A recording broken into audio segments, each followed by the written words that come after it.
আসসালামু আলাইকুম প্রিয় শিক্ষার্থীরা, অনেকদিন পর আমরা আবার আজকে এসেছি। মাঝখানে বিভিন্ন সীমাবদ্ধতার খাতিরে বিভিন্ন সমস্যার কারণে আমরা আমাদের ক্লাসগুলো নিতে পারিনি এবং ভিডিও পোস্ট করতে পারিনি। আবার ইনশাআল্লাহ আমরা শুরু করব। আজ আমরা ক্লাস 7 এর পড়াশোনায় শিখব ইকুয়েশন। তোমরা অনেকে এক্সারসাইজ 7.2 এটার উপর ক্লাস নিতে বলছো, কিন্তু 7.2 এটা হচ্ছে ইকুয়েশনের অ্যাপ্লিকেশন। আর ইকুয়েশন সম্পর্কে ভালো আইডিয়া না থাকলে ইকুয়েশনের অ্যাপ্লিকেশন বা ওয়ার্ড প্রবলেম গুলো আসলে করাটা একটু কষ্টসাধ্য হয়ে যাবে। তাই আমরা প্রথমে এক্সারসাইজ 7.1 আমরা করব, আর এর পরবর্তীতে হয়তোবা কালকে পরশুর মধ্যে তোমরা হয়তোবা এর এক্সারসাইজ 7.2 ওয়ার্ড প্রবলেম গুলো তোমরা হয়তোবা দেখতে পারবে। তো কি হচ্ছে, আসো আমরা আজকে একটু আলোচনা করে নিই। আমি জাস্ট একটু শর্টকাট আলোচনা করব, কারণ হচ্ছে তোমরা তো ইকুয়েশন সম্পর্কে আইডিয়া আছে, ক্লাস 5 6 ইকুয়েশন সম্পর্কে পড়ছো। ইকুয়েশনের ডেফিনিশনটা আশা করি সবারই মনে আছে, তারপর আমি আরেকবার বলে দিচ্ছি, আরেকবার মনে করিয়ে দিচ্ছি। An equation is a mathematical open sentence having variables is equal sign and an equity is involved. আবারও বলছি, an equation is a mathematical open sentence having variable is equal sign where an equity is introduced by involved. তাহলে কি হচ্ছে যে একটা equation হচ্ছে একটা mathematical open sentence, যেটাকে কি খোলা বাক্য বলি আমরা। এখানে কি থাকবে, ভেরিয়েবল থাকবে এবং ইজ ইকুয়াল সাইনটা অবশ্যই থাকবে। এটা ছাড়া কি হবে না, তোমার ইকুয়েশনটা ফর্ম করা পসিবল না। আচ্ছা, তাহলে একটা ইকুয়েশনের एग्जांपल দিচ্ছি। ax b is equal 5। এই যে এই ধরনের ইকুয়েশন গুলো, এগুলোরে বলা হয় সিম্পল ইকুয়েশন। সিম্পল ইকুয়েশন বলার কারণটা হচ্ছে এই যে এখানে এই আননোন বা ভেরিয়েবল, এটা সম্পর্কে তোমরা আগের ক্লাসগুলো ধারণা পাইছো। এই আননোন অথবা ভেরিয়েবল, এইটার পাওয়ার বা ডিগ্রি হচ্ছে কি 1। এই জন্য এই ধরনের ইকুয়েশনকে কি বলে, সিম্পল ইকুয়েশন। তোমরা উপরের ক্লাসগুলোতে আরো বিভিন্ন ইকুয়েশন সম্পর্কে জানবা। আর তোমাদের যে ক্লাস 7 এর সিলেবাসটা, ক্লাস 7 এর সিলেবাসে তোমাদের শুধুমাত্র একটা ভেরিয়েবলের ইকুয়েশন নিয়ে চিন্তা করা হয়েছে। এখানে শুধুমাত্র x y z এই ধরনের যে কোনো একটা ভেরিয়েবল থাকবে। হ্যাঁ, ক্লাস 8 তোমরা পাবা যে এট এ টাইম দুইটা ভেরিয়েবল আছে। তাহলে দেখো, ইকুয়েশন সলভ করার জন্য এর আগের ক্লাসগুলোতে তোমরা জানছো যে একই যে কোনো ইকুয়েশনের দুই পার্শ্বে ইকুয়েশনটা যে আমি সলভ করতে চাইবো, হ্যাঁ, ইকুয়েশনের আননোনের ভ্যালুটাকে বলা হয় রুট।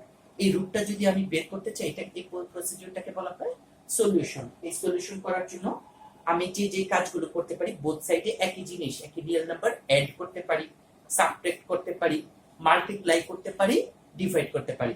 একটা রিয়েল নাম্বার শুধু মাল্টিপ্লাই বা ডিভাইড করতে পারবে না, সেটা হচ্ছে 0। হ্যাঁ, তাহলে আশা করি তোমরা বই দেখলে আবার মনে পড়ে যাবে তোমাদের। এখন লক্ষ্য করো লজ অফ ইকুয়েশন। তাহলে কি হচ্ছে, লজ অফ ইকুয়েশন, এইখানে খেয়াল করো যে প্রথমে কি আছে, ট্রান্সপোজিশন ল। ট্রান্সপোজিশন ল, এখানে ইকুয়েশন সলভ করার জন্য কিছু ল আমরা অ্যাপ্লাই করতে পারবো। হ্যাঁ, তাহলে আসো প্রথমে হচ্ছে কি, ট্রান্সপোজিশন ল। ট্রান্সপোজিশন লটা কি জিনিস, মনে করো ax plus p is equal q। এইখান থেকে লেখা যাবে কি, একটু ছোট করে লিখছে, একই জিনিস লিখবো। এখানে মনে করো ax plus p is equal q। এখান থেকে পেলাম কি, ax is equal q minus p। এই যে এই জায়গায় p ওই পাশে সাইডে চেঞ্জ হয়ে গেল, তাহলে প্লাস থাকলে কি হবে, মাইনাস হবে, মাইনাস থাকলে প্লাস হবে। আশা করি এগুলো সবার মনে আছে। তারপরে একটু লিখে দিচ্ছি, প্লাস থাকলে মাইনাস, মাইনাস থাকলে প্লাস, মাল্টিপ্লাই থাকলে ডিভাইড, ডিভাইড থাকলে মাল্টিপ্লাই হবে। আচ্ছা, তাহলে কি হচ্ছে, এইটা হচ্ছে ট্রান্সপোজিশন ল। হ্যাঁ, ট্রান্সপোজিশন ল এর এডিশন। আবার এইটা কেউ যদি এরকম দেখে যে x ইজ ইকুয়াল m, তাহলে কি হচ্ছে, এখানে x is equal m by a, এইটাও লেখা যায়। এই হচ্ছে ট্রান্সপোজিশন ল। হ্যাঁ, এখানে কি হচ্ছে, এক পাশ থেকে ট্রান্সপোজিশন সহজভাবে এইভাবে বুঝি যে একদিক থেকে অন্য দিকে যাওয়া। ঠিক আছে, ডিভাইড থাকলে যেখানে মাল্টিপ্লাই হিসেবে আছে ওই পাশে গিয়ে ডিভাইড হয়ে গেছে। হ্যাঁ, বা এইভাবে চিন্তা করতে পারি, উপরেরটা নিচে, নিচেরটা উপরে, এভাবে। আচ্ছা, এরপরে হচ্ছে ক্যান্সেলেশন ল। ক্যান্সেলেশন ল দুইটাই, ক্যান্সেলেশন অফ এডিশন। ব্যাপারটা কিরকম, x plus a is equal y plus a, দুই দিক থেকে সেম জিনিসটাকে আমি ইগনোর করতে পারি, এখানে a কে ক্যান্সেল করা হলো। একইভাবে এইখানে ক্যান্সেলেশন অফ মাল্টিপ্লিকেশন, তাহলে কি হচ্ছে এইখানে x ax is equal, sorry এখানে bx ইজ ইকুয়াল by যদি হয় তাহলে কি হচ্ছে বোথ সাইড থেকে আমি b কে ইগনোর করতে পারি, লিখতে পারি x ইজ ইকুয়াল y। তাহলে এখানে কি হচ্ছে একটা এডিশনের ক্যান্সেলেশন, একটা মাল্টিপ্লিকেশনের ক্যান্সেলেশন হলো। তারপরে এখানে হচ্ছে কি ল অফ ক্রস মাল্টিপ্লিকেশন, দেখি একটু এটা কি জিনিস। ল অফ ক্রস মাল্টিপ্লিকেশনে x by a is equal y by b, এইটা যদি হয় তাহলে সেটার জন্য আমি কি করতে পারি, b into x is equal a into y, এইভাবে লিখতে পারি। আর আরেকটা হচ্ছে ল অফ সিমেট্রি, এখানে c ইজ ইকুয়াল d হলে d ইজ ইকুয়াল c, এই ক্ষেত্রে কি হবে না, সাইনের কোনো চেঞ্জ হবে না। তো আশা করি সবার এই বেসিক গুলো আছে। তাহলে আমরা একটু আগে আসো আমরা এক্সারসাইজে চলে যাই। Students take your get ready for the class. আমরা এখন ক্লাস করব। ওপেন এট পেজ 120 120, আমি মুছে দিচ্ছি বোর্ডটা।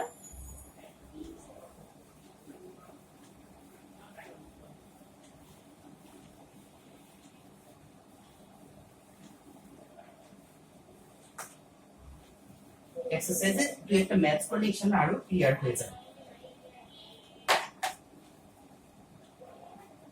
এখানে দেখে আমি প্রথমে করব ম্যাথ নাম্বার 6।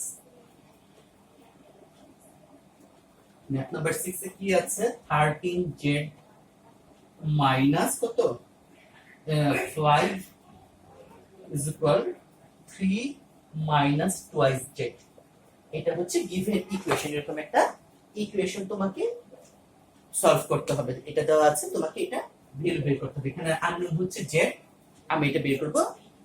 আমরা যে কাজটা করব, আননোন গুলোকে যে কোনো একটা পাশে চাপিয়ে দিব। সাধারণত আমরা বাম পাশে চাপাই, এটা আমার বাম হাতের বাম পাশে চাপানো হয়েছে। আর ইজ ইকুয়াল এর রাইট সাইডে, এটা আমার right side, right hand, is equal এর রাইট সাইডে আমি কি করব, কনস্ট্যান্ট গুলোকে নিয়ে যাব।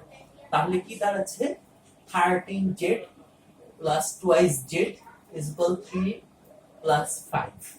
হ্যাঁ, এবং একটা বিষয় আমরা অবশ্যই মাথায় রাখবো, সেটা হচ্ছে সাইড চেঞ্জ করার সাথে সাথে পোলারিটি প্লাস মাইনাস চেঞ্জ হবে। এইটা করতে যেন আমাদের কোনো ভুল না হয়।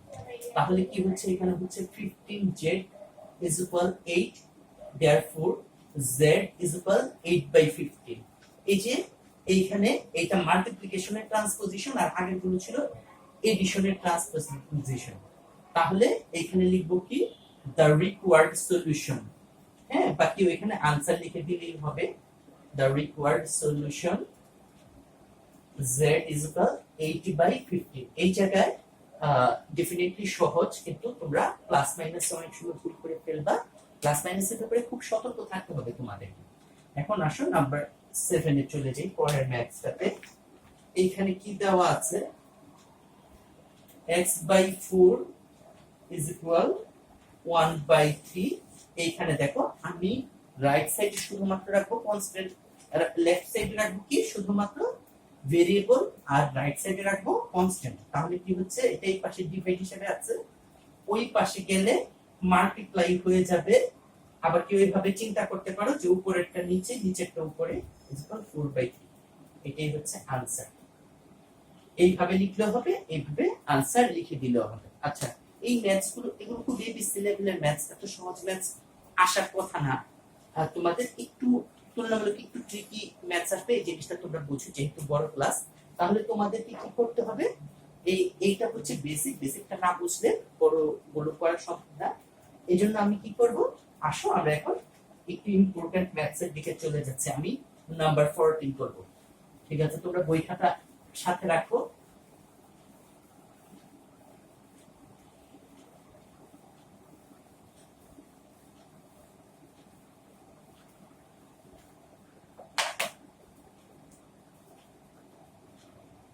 আচ্ছা, নাম্বার 14 এ দেখো, এইখানে কি হচ্ছে, প্রশ্নটা আগে তুলি। প্রশ্নটা ভুল করা যাবে না। তোমরা অনেক সময় যে কাজটা করো, প্রশ্নটা তোলার সময় ভুল করে ফেলো। হ্যাঁ, একটু খুব কেয়ারফুলি প্রশ্নটা তুলবা। ম্যাথস হাজার বুঝলেও প্রশ্ন যদি ভুল হয় তাহলে ম্যাথসটা কারেক্টলি করা খুবই কষ্টকর হয়ে পড়বে। আসো, তাহলে কি হচ্ছে, এই যে তোমার এই ইকুয়েশনটা আছে, এখন আসো যেগুলোর সাথে y আছে সেগুলো আমরা লেফট সাইডে রাখি। -y is equal -1/3। এখন লক্ষ্য করো, এর আগে আমরা অ্যালজেব্রিক ফ্র্যাকশনের এডিশন সাবট্রাকশন এই ধরনের অপারেশনগুলো আমরা করছি। তাহলে কি হচ্ছে, 4 আর 3 এর এলসিএম হচ্ছে কত, 12। 4 3 এখানে কিছু নাই, মানে মনে মনে 1 চিন্তা করতে পারি, বা এটা লেখার দরকার নেই, জাস্ট বোঝার জন্য। 4 3 1 এর এলসিএম হচ্ছে 12, 12 ডিভাইডেড বাই 4 হচ্ছে 3, তাহলে 3 ইনটু y মাইনাস 2। এখানে হচ্ছে 12 ডিভাইডেড বাই 3 হচ্ছে 4, 4 ইনটু টুয়াইস y মাইনাস 1। এই 1টা রাখার দরকার নেই। এখানে 12 ডিভাইডেড বাই 1 মানে হচ্ছে 12, তাহলে 12 ইনটু y হচ্ছে 12y ইজ ইকুয়াল -1/3। এখন লক্ষ্য করো, কি হবে, এখানে থ্রাইস y মাইনাস 6, এই জায়গায় প্লাস মাইনাস কিন্তু একটা বিরাট ইস্যু। হ্যাঁ, এটাকে কোনো অবস্থাতেই ভুল করা যাবে না। এটা হচ্ছে এটা 8y minus 4 minus 12 is equal -1/3 into 12। এই যে 12 এখান থেকে ওই পাশে গেল, এটার নাম হচ্ছে ট্রান্সপোজিশন। এইখানে মার্ক ডিভাইড শেপে ছিল, ওইখানে কি হয়ে গেছে মাল্টিপ্লাই। আর যারা আমার মতো একটু বোকা, এইভাবে মনে রাখবে, এখানে যদি নিচে থাকে ওই পাশে গিয়ে উপরে চলে যাবে, এটাতে যেন ভুল না করি। তাহলে আসো আমরা ক্যালকুলেশন গুলো করি। এখানে কি, এটা কাটাকাটি কি হবে, কত, এটা হবে 4। তাহলে কি হচ্ছে, এখানে থ্রাইস y প্লাস 8y, এখানে হচ্ছে -4 প্লাস 6 প্লাস, এখানে কত, +4 প্লাস 12। লক্ষ্য করো এখানে কি হয়েছে, সাইড চেঞ্জ করার কারণে মাইনাস হয়ে গেছে প্লাস, এই মাইনাসও প্লাস, এই মাইনাসও প্লাস হয়ে গেছে। আর এখানে ওইটা সাইড চেঞ্জ না করার কারণে যাচ্ছিল তাই। এখানে এই দুইটা কাটাকাটি যাবে। এখন কত, অর এইখানে কত, এইটা হবে 11y, এইখানে হচ্ছে, এখানে y একটু খেয়াল করি সবাই, এখানে হচ্ছে -4 ওইখানে চলে গেছে। তাহলে কি হচ্ছে, y minus 6, 8y minus 4 minus 12y, এই যে একটু ভুল হয়েছে, এই 12yটা এই পাশে রাখা উচিত ছিল, নিচে কাটা মুছে দিচ্ছি। তাহলে দেখো অসাবধানে থাকলে যে কারণে ভুল হইতে পারে, একটু খেয়াল করি। y plus 8y minus 12y, এখানে হচ্ছে -4 প্লাস 6 মাইনাস, এখানে +4।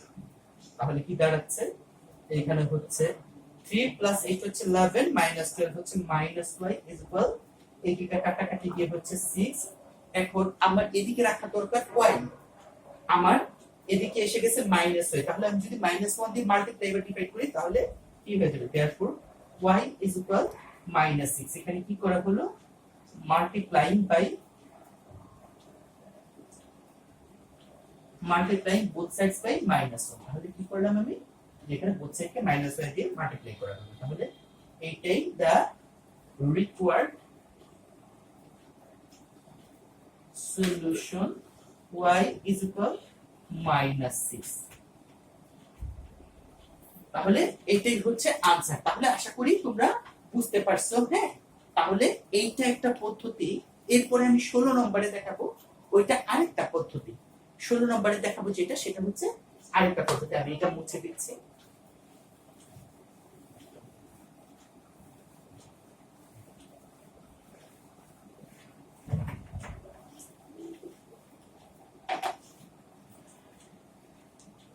নাম্বার 16 দেখো, এইটা একটা 14 নম্বর একটা স্ট্যাটিস্টিক্সে দেখাইছি, এটা আরেকটা পদ্ধতিতে দেখাবো।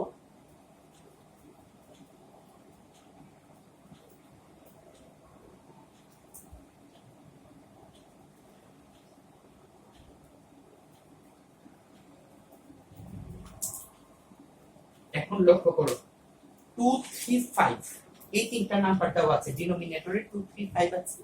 235 এর এলসিএম হচ্ছে 30। 235 এর এলসিএমটা প্রয়োজনে করে নিবা। 235 এর এলসিএম হচ্ছে 30।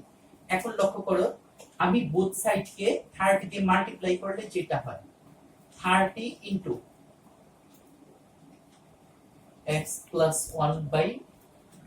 30 ইনটু এইভাবে দেখানোর দরকার নেই, আমরা জাস্ট এইভাবে লিখতে পারি 15 into x plus 1 minus 10 into x minus 2 minus 6 into x minus 3 is equal 60। এখানে কিভাবে পেলাম? মাল্টিপ্লাইং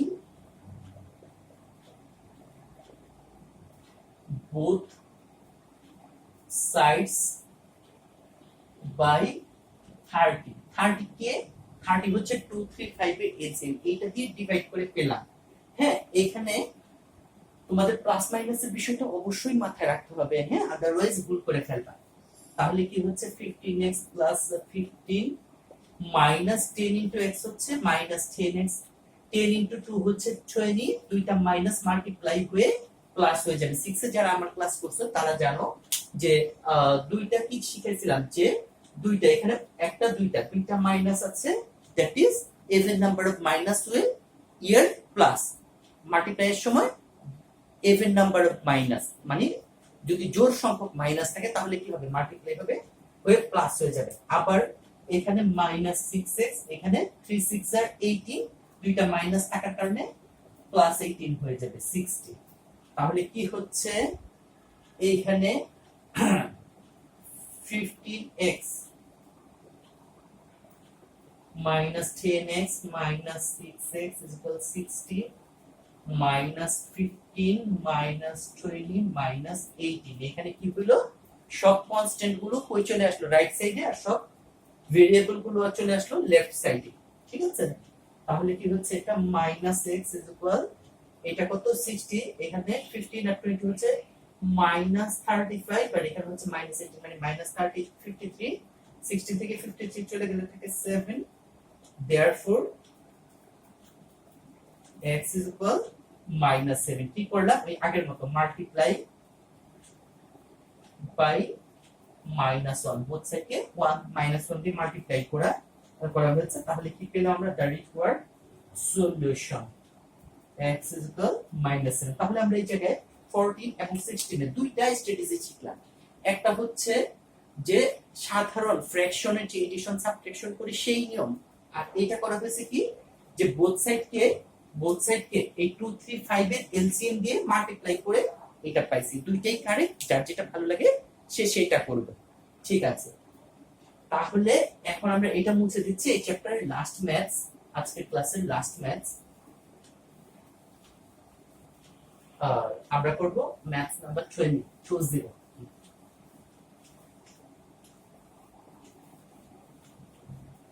হয়তোবা কালকে পরশুর মধ্যে তোমরা এক্সারসাইজ 7.2 ইনশাআল্লাহ পেয়ে যাবা। হ্যাঁ, একটু সিনসিয়ারলি করতে হবে।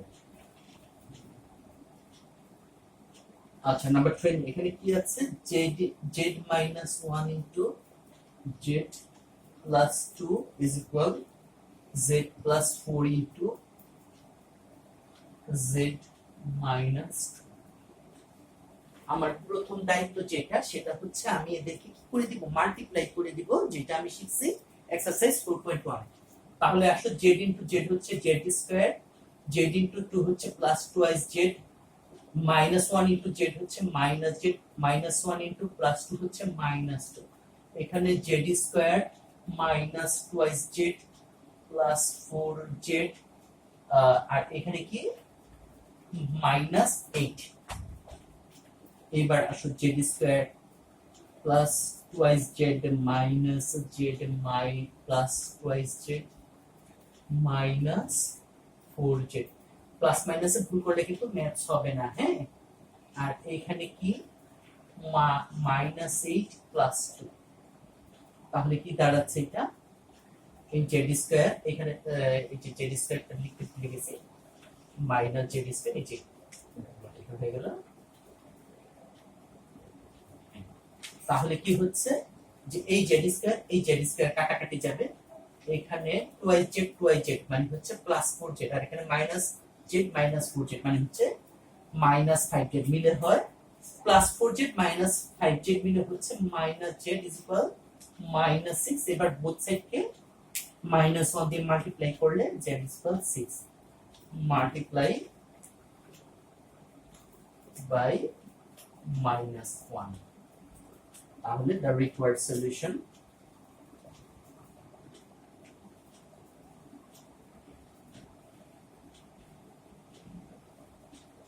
তো ঠিক আছে প্রিয় শিক্ষার্থী বন্ধুরা, তাহলে তোমরা এই চ্যাপ্টারের কঠিন কঠিন ম্যাথস গুলো তোমরা তো বইয়ের এক্সারসাইজ গুলো করবে, এক্সাম্পল গুলো, অ্যাক্টিভিটিস গুলো সলভ করবে। এর বাইরেও বাসায় যদি তোমরা কোনো রেফারেন্স বই, গাইড বই বা অন্য কোনো সহায়ক বই পড়ো, সেখান থেকে খুঁজে সমস্যা বের করো, সমস্যা খুঁজে বের করে সমাধান বের করো, হ্যাঁ সমাধান করার চেষ্টা করো।